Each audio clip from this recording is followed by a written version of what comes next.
Pemirsa, Wakil Gubernur Aceh Fadlullah nyaris tenggelam saat menembus wilayah terisolir di lokasi bencana banjir di Aceh Tengah. Rakit yang ditumpangi Wagub terbalik, seluruh penumpang tercebur ke sungai berarus deras.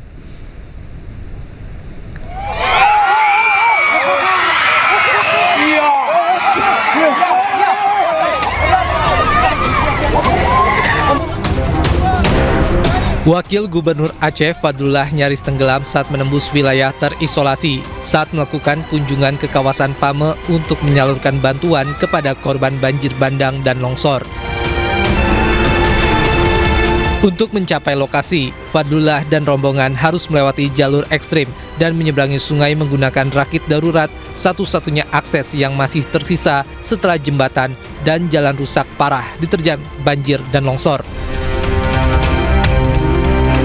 Namun di tengah derasnya arus sungai, rakit yang ditumpangi rombongan tiba-tiba terbalik. Seluruh penumpang tercebur ke sungai. Fadlullah dan rombongan nyaris tenggelam dan bertahan hingga akhirnya berhasil diselamatkan oleh tim pengamanan dan warga setempat.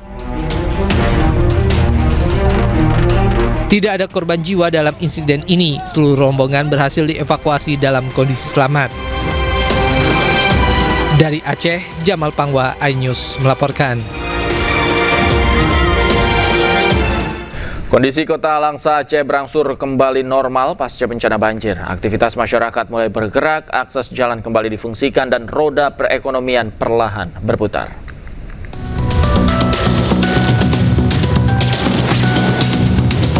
Pasca bencana banjir yang melanda kota Langsa Aceh, upaya pembersihan dan pemulihan terus dilakukan secara gotong royong oleh pemerintah, relawan, dan warga.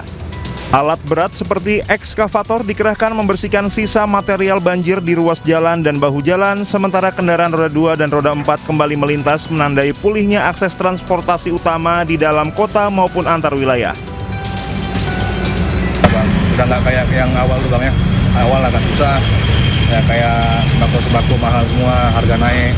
Tapi alhamdulillah sekarang udah normal. Kayak BBM udah bagus lah Bang. Nggak kayak awal Bang, kalau nggak ngantri Bang semua Bang. Sementara Satuan Pelayanan Pemenuhan Gizi Langsa Barat telah menyalurkan bantuan sembako dan makanan siap saji kepada korban banjir. Hingga kini sebanyak 1.144 paket makanan siap saji telah dibagikan ke wilayah terdampak. Ketersediaan memang agak payah dan harga berat, agak tinggi. Cuman kami sebagai relawan ya upayakan. Ini udah hati lah, kita bergerak, udah hati ini gitu. Seiring berlanjutnya pembersihan dan pemulihan, warga berharap penanganan dapat terus dipercepat agar aktivitas masyarakat sepenuhnya pulih dan tidak banyak warga yang harus bertahan di pengungsian. Presiden Prabowo Subianto pun meyakinkan masyarakat pemerintah akan terus bekerja keras mendorong pemulihan secara menyeluruh, baik infrastruktur, layanan dasar, maupun ekonomi warga terdampak bencana.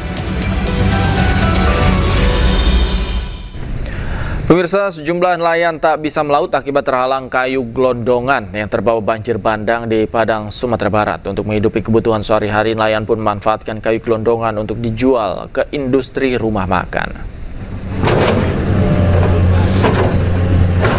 Pasca banjir bandang, petugas mulai mengumpulkan kayu gelondongan yang memenuhi pantai Parupuk, Tabing, Padang.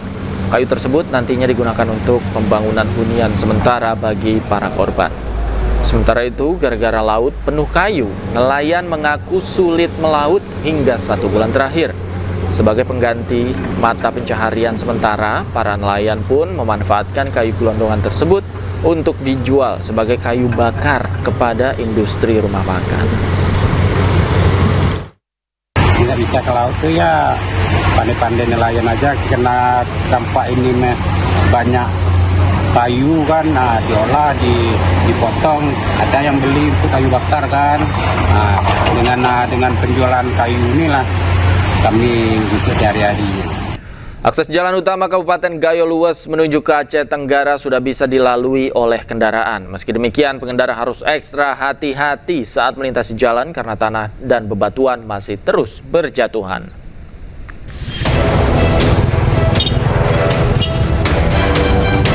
Akses jalan utama yang terletak di Desa Tetumpun, Kecamatan Putri Betung, Kabupaten Gayo Luwes menuju ke Aceh Tenggara yang sempat terputus, kini bisa dilalui kembali. Meski badan jalan sempit karena sebagian tertutup bebatuan dan tanah longsor, pengendara tetap berusaha menerobos dengan ekstra hati-hati.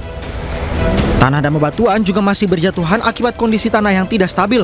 Polisi juga terus berjaga di sejumlah titik lokasi yang masih rentan akan terjadinya longsor.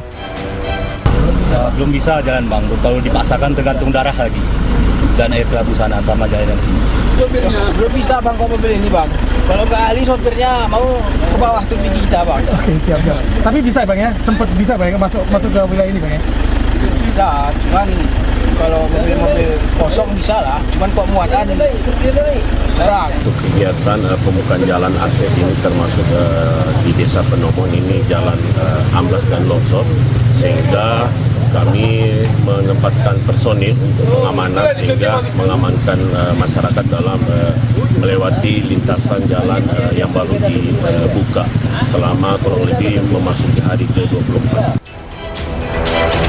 Akses jalan utama Kabupaten Gayo Lues menuju ke Aceh Tenggara sudah bisa dilalui oleh kendaraan. Akses darat yang juga sudah pulih di Aceh adalah jalur Takenggon Bener Meriah. Selain di Aceh, ada 4 akses darat yang sudah pulih di Sumatera Barat, antara lain Sikalau Lembah Melintang, Sawah Suduk Koto Hilalan, Solok Nagari Pinanggahan, dan Padang Mantuang Kayu Tanam. Dari Kabupaten Gayo Lues Aceh, Medi Arjuna, iNews melaporkan. Banjir besar melanda kawasan wisata Guci, Tegal, Jawa Tengah pada Sabtu sore. Aliran sungai deras disertai sampah menerjang Pancuran 13, salah satu spot di kawasan wisata Guci.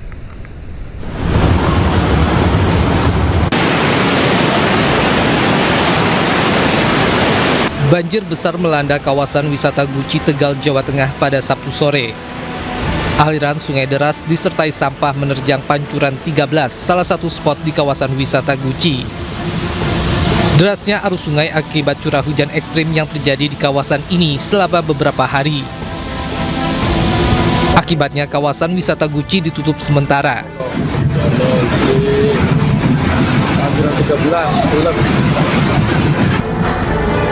Sementara pasca arus deras yang menerjang kolam pemandian air panas, petugas gabungan masih membersihkan material batu dan pasir dengan bantuan alat berat. Sejumlah spot wisata rusak berat akibat diterjang banjir bandang. Yang pertama lumpur dan pasir yang memasuki area di Pancuran 13. Jadi Pancuran area 13 ini sekarang tertutup oleh material-material ini. Nah ini kita di belakang saya ini sedang dengan ekskavator, moga-moga penanganan ini cepat dan bisa difungsikan. Pengelola wisata Guci terpaksa menutup sementara Pancuran 13 hingga batas waktu yang belum ditentukan. Sementara Pancuran 5 yang berada di bawah Pancuran 13 perlu waktu 2 hari untuk pembersihan material batu dan pasir. Tim Liputan iNews melaporkan. Roy Suryo CS mengajukan uji laboratorium forensik terhadap ijazah Jokowi sebagai pembanding uji forensik kepolisian. Kami segera kembali.